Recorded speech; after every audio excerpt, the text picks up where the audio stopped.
Bienvenidos a toda la comunidad educativa Adonai Internacional, a su devocional. Siempre es nuestro deseo que esta palabra sea una bendición, no solamente para los estudiantes, sino para toda la comunidad educativa, desde la promotoría, la administración, los profesores e inclusive los padres de familia. Por otro lado, también debemos tener presente que conectarnos con su palabra no solamente se trata de un aprendizaje de valores, de ética, sino no solamente son principios cristianos para vivir una buena vida.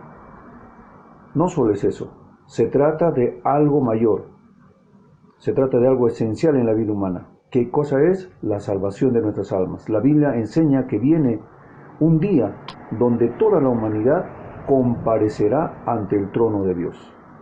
Y la esperanza cristiana no es que nos vaya bien mientras vivimos en esta tierra o en este planeta, sino más bien la esperanza cristiana es que nuestro Señor Jesucristo viene por segunda vez a establecer su reino.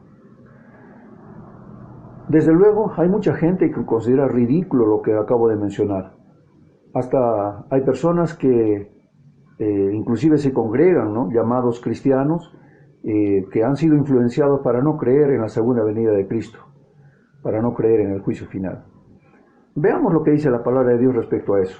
En Mateo capítulo 25, del 31 al 46, dice así: Cuando el Hijo del Hombre venga en su gloria y todos los santos ángeles con él, entonces se sentará en su trono de gloria, y serán reunidas delante de él todas las naciones, y apartará los unos de los otros, como aparta el pastor las ovejas de los cabritos, y pondrá las ovejas a su derecha y a los cabritos a su izquierda. Entonces el rey dirá a los de su derecha: Venid, benditos de mi Padre, heredad del reino preparado para vosotros desde la fundación del mundo.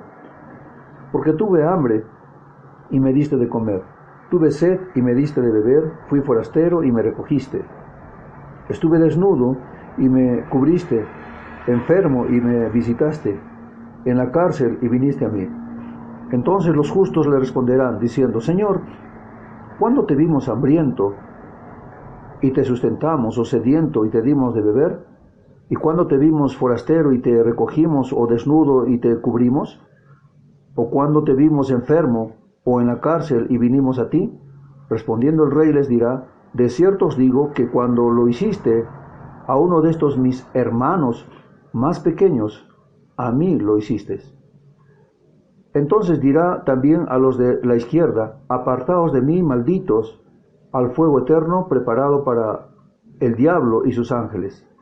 Porque tuve hambre y no me diste de comer, tuve sed y no me diste de beber, fui forastero y no me recogiste, estuve desnudo y no me cubriste, enfermo y en la cárcel y no me visitasteis.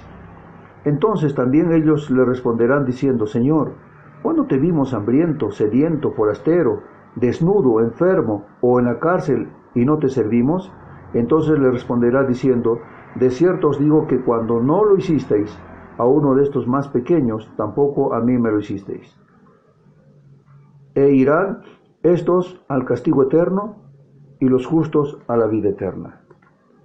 Este evangelio nos muestra que Jesús vendrá nuevamente, pero esta vez dice la palabra de Dios que vendrá con poder, vendrá con gloria, vendrá escoltado con todos sus santos ángeles, como es digno de un rey. Y como rey, como hijo de Dios, le es encomendado juzgar a todas las naciones. ¿Por qué? Porque Él tiene toda la potestad, toda la autoridad. Este juicio será en la tierra y serán juzgados toda la humanidad de todas las naciones. El día de su regreso, Jesús separará a todas las personas en dos grupos: las ovejas, que representan a los creyentes que reciben el lugar de la derecha, lo cual significa que son aprobados, que reciben su heredad y morarán con Dios eternamente; y los cabritos, que representan a los incrédulos, puestos al lado izquierdo, figura de un lugar de deshonra y rechazo, lo cual significa que son desaprobados y que son condenados y condenados al castigo eterno. Cuando dice: tuve hambre y me diste de comer, tuve sed y me diste de beber, ¿qué significa? ¿Significa que la salvación es por las obras de caridad? ¿Significa que sí valen los méritos para merecer la vida eterna? ¿Qué piensas? Claro que no.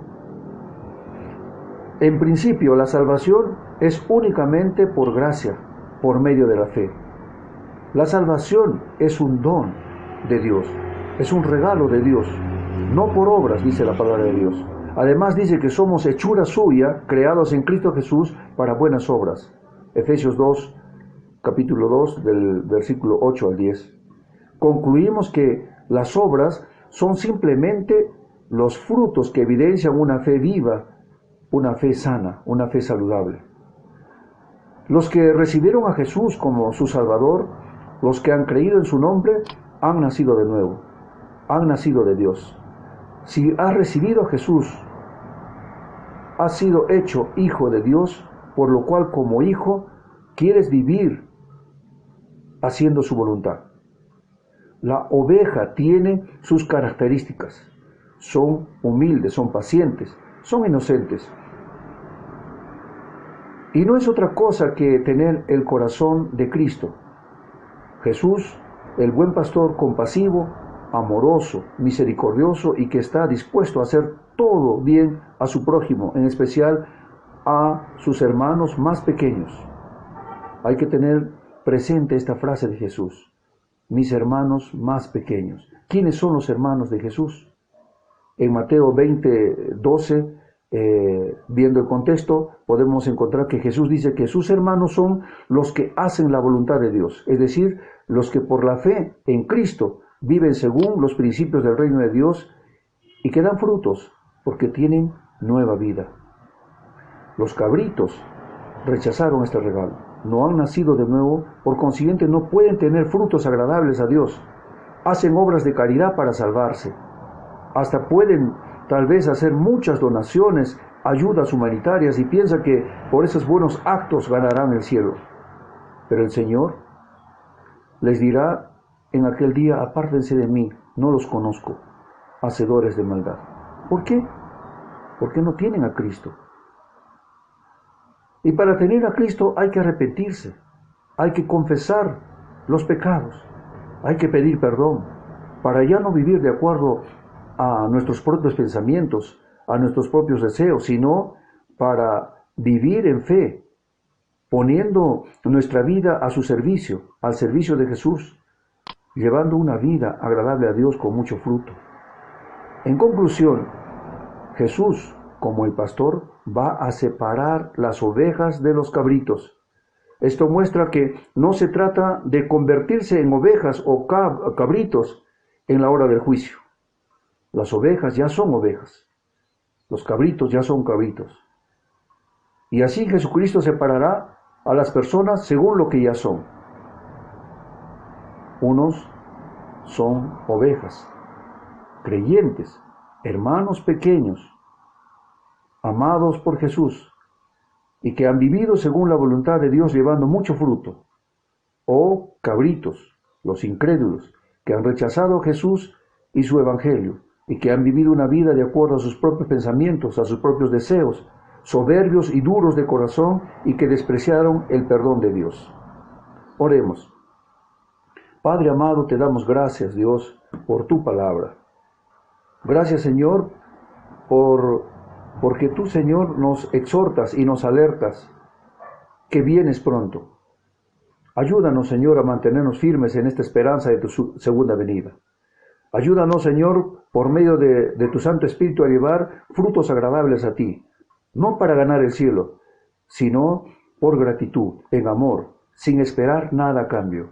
Gracias, porque nos has hecho coherederos de tu reino. Amén. Dios los bendiga.